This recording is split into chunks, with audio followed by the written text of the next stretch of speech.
what is the best approach to prepare requirement traceability matrix in agile-based projects? Okay, RTM in Agile, let's see what are the options. RTM is a part of definition of done.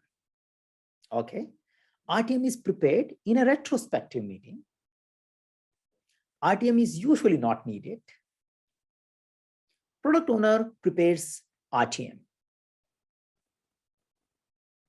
Okay, so this seems to be tricky. I pause and let you choose your choices.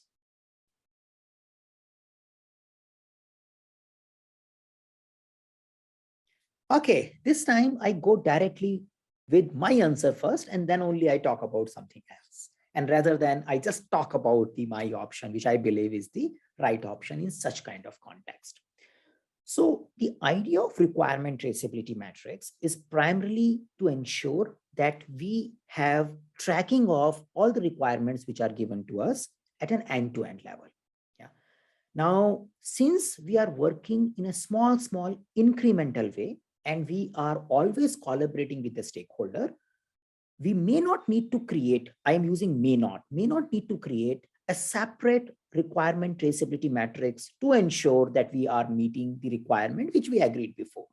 Because we are just working for a few weeks, showing that the stakeholders are looking at it, either they are accepting it or they are rejecting it. So we can say, if I use a project management language, we are doing validate scope very frequently.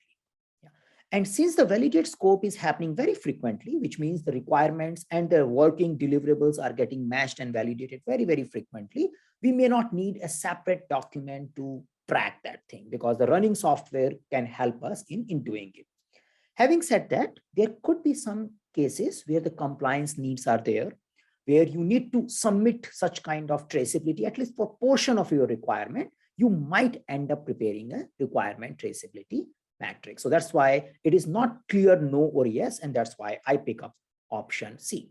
Now let's look at other options just to clarify that, okay, how well we understand the perspective related to requirement traceability matrix.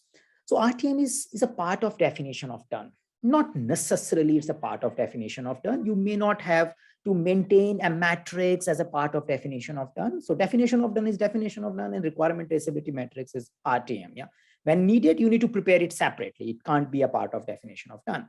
So RTM is prepared in a retrospective meeting. So there is no business of retrospective meeting and RTM. So it seems to be a little bit not related, because retrospective meeting is all about inspecting and adapting on our process part of it, rather than and focusing on traceability of requirement. Now, product owner prepares requirement traceability matrix. It might happen, that's a possibility, but not a standard job. So anyone can prepare it when it is needed. We don't have a dedicated guy who is expected to do a requirement traceability matrix preparation. Product owner is expected to discover the product backlog and prioritize it, but not necessarily prepare the requirement traceability matrix. So this is what I can say about this particular question.